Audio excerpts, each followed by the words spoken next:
Čau, čau, čau visiem! Šodienas tēmā es gribētu parunāt par drosmīgiem un vai bailīgiem cilvēkiem. Katrs pats var izsacināt, pie kura tipa viņš pieder, un arī aizskart tēmu alkoholisms un narkomānija. Bet ne tāpēc, lai kādu nosodītu, bet tāpēc, lai jūs uz šīm lietām varbūt paskatītos no cita skatu punkta, un varbūt vismaz kaut kas jums palīdzēs mainīt savu viedokli un izturēties savādāk. Cilvēka dzīve ir mūžīgs ceļš, jebkurš darbs šajā ceļā ir līdzīgs mācību stundai, kas tiek pabeigta, lai varētu sākties nākamā. Darbs pārvērš mērķi rezultātā, un rezultāta vērtība ir atkarīga no darbības paņēmiena. Jebkuru lietu var darīt vai nu drosmīgi, vai ar bailēm.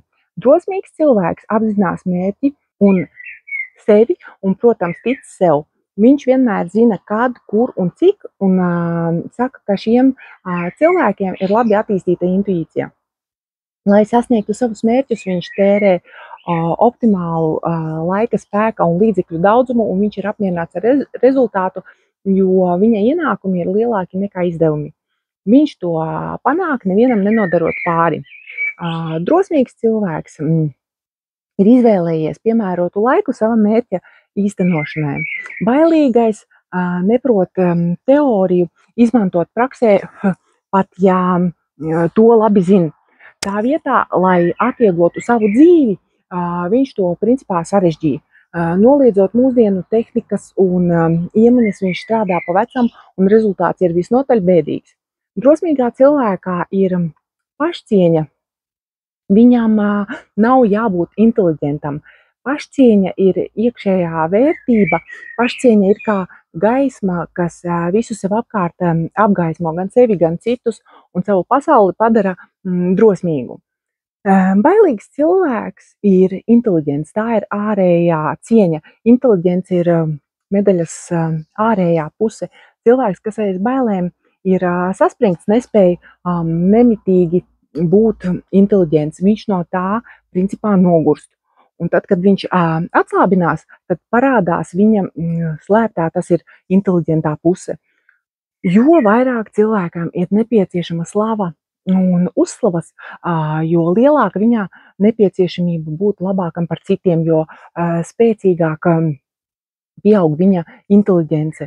Jo vairāk cilvēks mācās un pilnīgo savas zināšanas tikai tālāk, lai kļūtu inteliģents, jo lielāka kļūst viņa inteliģences gaisa pils. Līdz kādā mirklī sasniedz robežu un pils tā kā sabrūk. Jo no lielāka augstuma pils gāžas, jo lielākas sāpes sagādā. Arvien vairāk cilvēku dvēseles sāpju noņemšanai izvēlas nevis paaugstināšanas, bet gan pazemināšanas ceļu, nesaprotot, ka tā ir mukšana no sliktā, kas tik un tā reiz piemeklēs. Ja cilvēks jūt bailes, ka mani nemīl, un visi viņa mēģinājumi izkalpoties mīlestību tieši neveiksmi, tad viņa bezpalīdzība pārvēršas skumjās. Vēlme būt labam piespiež aizturēt skumjas un apklusināt cietsirdību. Ja nedomā, tad problēmu principā nav. Skumjas domas vislabāk ir noslīcināt alkoholā. Skumjas rada tā kā alkoholismu. Alkoholiķi ir cilvēki, kas nevēlas būt agresīvi un cietsirdīgi. Viņi grib būt priecīgi un sagādāt prieku citiem. Viņi meklē tādu kā visvieglāko ceļu, kā aizmukt no savām sadzīves problēmām. No sākuma cilvēks iedzer, lai mazliet uzlabotu garstāvokli, lai ļautu vaļu savam tādam kā aizturētam priekam, aizdzītu skumjas, bet ar laiku šī vēlēšanās pamatoti iedzert rodas arvien biežāk. Turpmāk šāda spriedzes noņemšana kļūst par dabīgu tādu kā ikdienišķu parādību. Šo kritienu nobremzēt ir ļoti grūti, tāpat kā ir grūti uzkāpt atpakaļ ledus kalniņā, ja jūs līdz pusē jau esat nošļūkuši. Tā arī alkoholiķis spēj vēl domāt ar galvu un var izrāpties no bedres, bet balstoties tikai uz paša gribu un spēkiem. Cilvēks skaidrā galvā neiebildīs, ka alkohols ir slikts un ka noņemt spriedzi ar alkoholu ir kaitīgi. Tajā pašā laikā vairākums cilvēku lieto alkoholu un to neuzskata par kaut ko nenormālu. Gluži pretēji, daudzi nevar iedomāties, kā var būt svētku galds bez alkohola, un kas par muļķībām, bet ja kāds uzdrošinās tradīciju neievērot, tas principā riskē nokļūt izolētībā.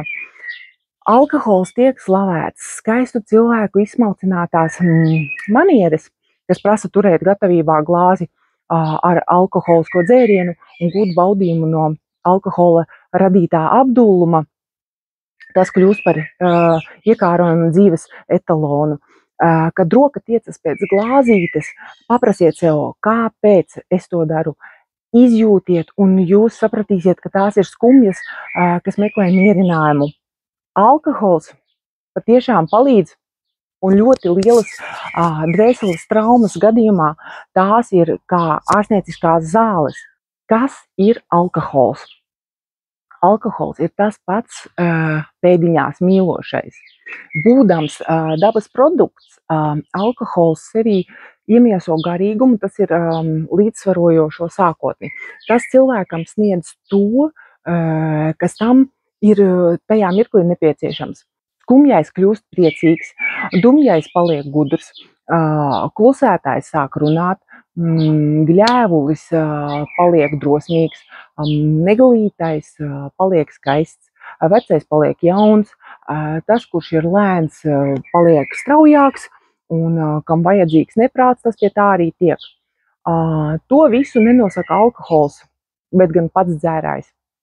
Vārdu sakot, alkohols uz laiku atrisinās dvēselēs sakrātās problēmas, noņemot dzērājam spriedzi un sniedzot iespēju doties tālāk gudrāk, bet ne visiem tas tā ir.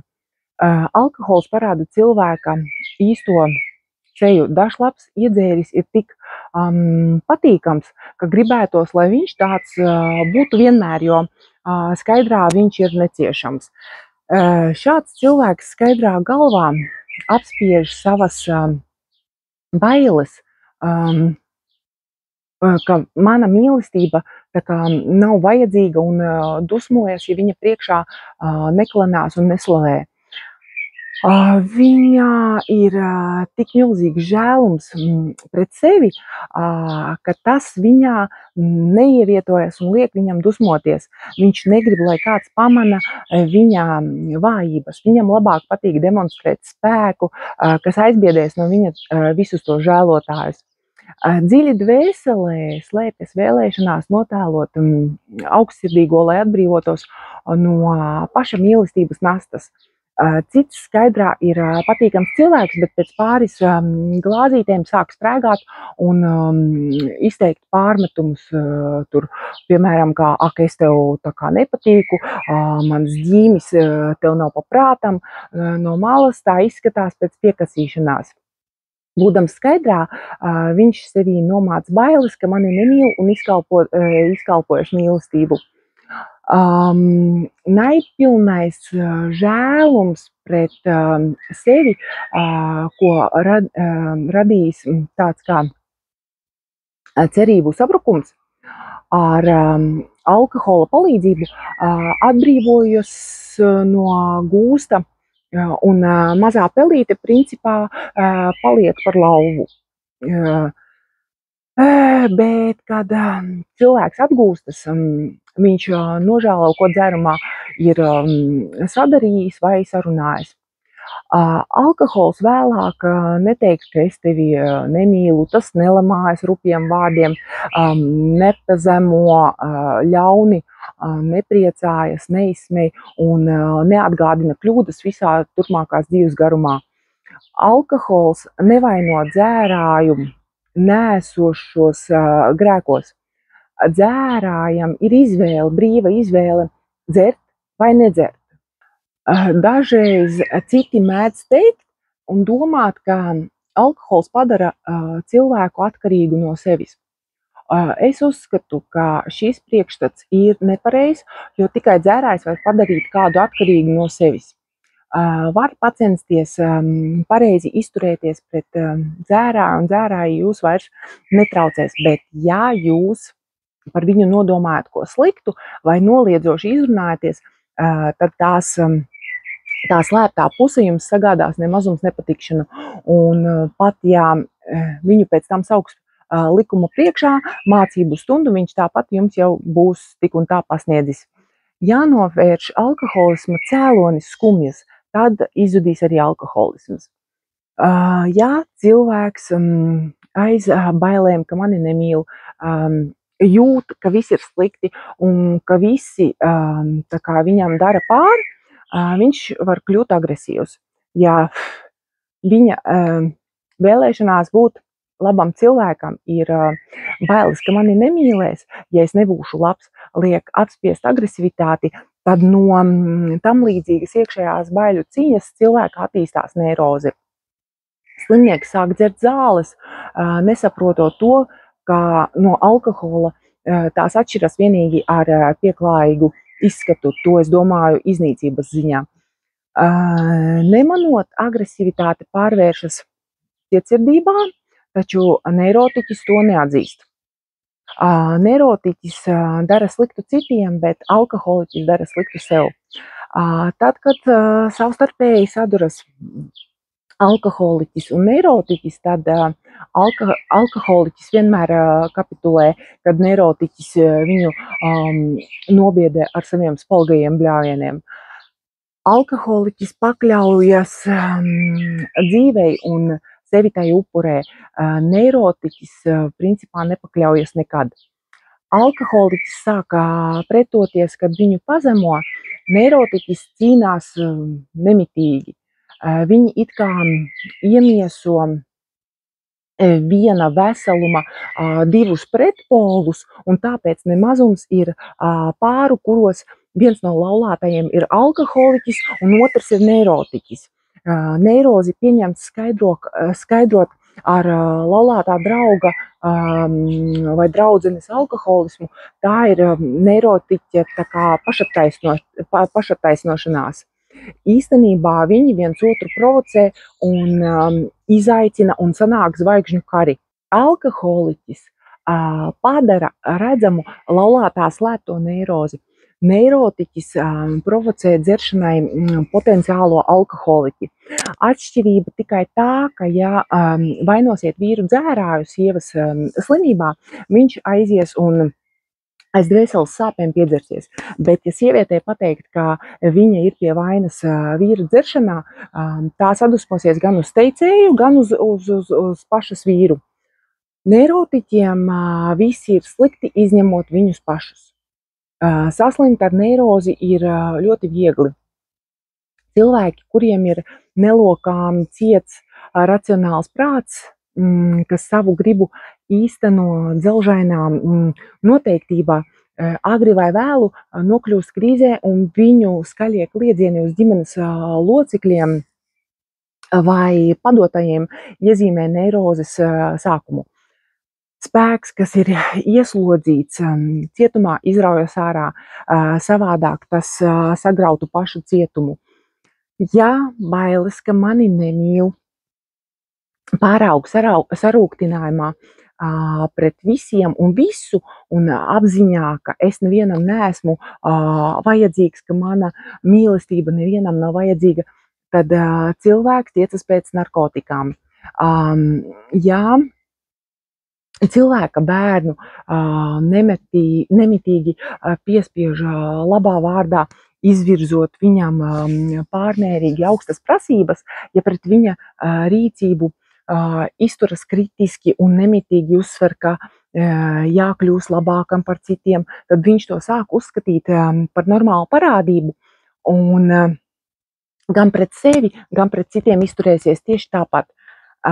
Bez atbrīvošanas no bailēm vēlamo nesasniegt, un cilvēks cieš.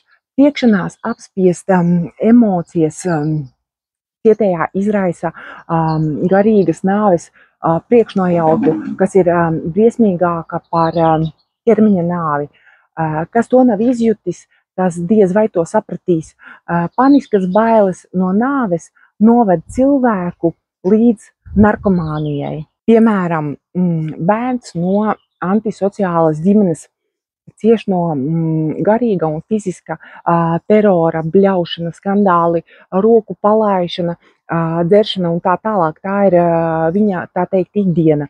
Viņš skatās uz savu klases biedru, kam ir laba māja, rūpīgi vecāki un cer, ka reiz arī viņa vecāki tādi kļūs. Un ja nekļūs, tad viņš pats izaugs, pelnīs daudz naudas un tā kā kļūs laimīgs. Šī bērna dvēselē dzīvo cerība un svētuma jūtas. Ilūzijas sabrukums viņu pārvērš alkoholiķiem. Dzērumā cilvēks sāk runāt par saviem skaistajiem sapņiem un vēlēšanās paaugstināt savus spārnus, pleš kaut vai šādā veidā. Svētuma izjūta palīdz izārstēt tā kā alkoholismu, bet viņa klases biedrs no brīnišķīgas ģimenes negaidot kļūst par narkomānu. Kāpēc? Viņam bija viss, viņam bija nauda, skaists apģērbs, skaista māja, viņam bija interesants vaļasprieks, viņš bija kolektīva līderis un viņu cienīja.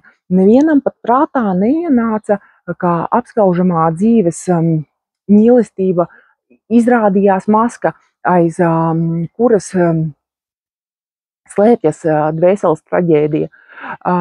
Kopš agras bērnības viņš neredzēja neko citu, kā vien dzīvi, materiālās labklājības, cienījama stāvokļa, sabiedrībā godājamo locekļa imidža, kārtīgas ģimenes vārdā.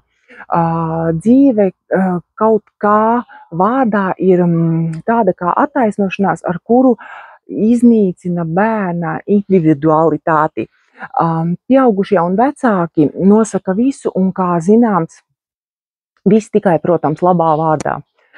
Bērnam jārīkojas un pat jādomā tā, kā rīkojas un domā gados vecāki cilvēki. Viņš nezina, ka ir izvēles brīvība. Tad kādā brīdī bērns pieaug un labais, kam druģaini pieķērušies pieaugušie, priekš viņa pārvēršas melos. Un tas svētums kļūst par principā drupu kaudzi. Viņš grib atbrīvoties no šausmām, kas viņam traucē cilvēciski dzīvot. Vienīgais, ka šim cilvēkam no jauna liek justies kā cilvēkam, ir narkotikas. Cilvēkam narkotiku apdullumā noskalojas prāts un, protams, bailes, ka mani nemīl, kas pakļauj sev visus citus stresus.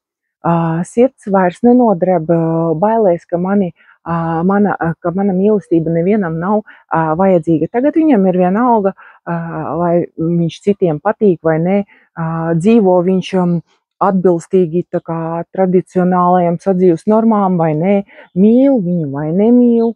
Narkotiku ietekmē no baiļu gūsta vienlaikus izlaužas gan negatīvās, gan pozitīvās emocijas. Pateicoties, kam tiek sasniegta tā svētlaimes pilnā atbrīvotības izjūta, kas izraisa vēlēšanos narkotikas lietot atkal un atkal. Nekādas fiziskās mokas, ko izraisa nebrīve, nav salīdzināmas ar narkomāna dvēseles mokām, kas kaut reizi jutis dvēseles brīvību. Narkomānu var saprast tikai narkomāns. Nekādas fiziskā ķermeņa ciešanas nav salīdzināmas ar tāda cilvēka dvēseles ciešanām, kurš mokās no narkotiku trūkuma. Tāpēc narkomāns atrod otram, atdos savu šprici pat tad, ja pašam vēlāk nāksies nomirt no aids. Narkomānija ir briesmīgāka par alkoholismu vai jebkuru ārstniecisko zāļu atkarību tikai tāpēc, ka narkomānu stresu skaits ir daudz lielāks. bet vissliktākais ir tas, ka narkomānam vairs neeksistē rītdiena, un viņš neapzinās, ka iznīcina sākotnējā dzīves būtību, virzību nākotnē. Sodīt bērnus ir bezjēdzīgi, kamēr viņu vecāki nemaina savu patērētāju mentalitāti. Cilvēkam ir jāmāca atbrīvoties no savām problēmām, tad tiks izskausts arī narkomānijas sākotnējais cēlonis. Neliela narkotiku deva atslēdz vārtus gara cietumam, un vēsturē ir ļoti daudz arī zināmu fakti, ka radošās personības narkotiku apdūmumā radījuši šedevrus, taču beigās tiecoties maksimāli pašizteikties, kļuvuši par narkotiku upuriem. Tāpēc varbūt kāds no šitiem teikumiem, ko es esmu jums šodien teikusi, varbūt palīdzēs jums uz šiem cilvēkiem paskatīties citā veidā un izprast viņu būtību. Līdz nākamajam video, līdz nākamajai reizei. Atā!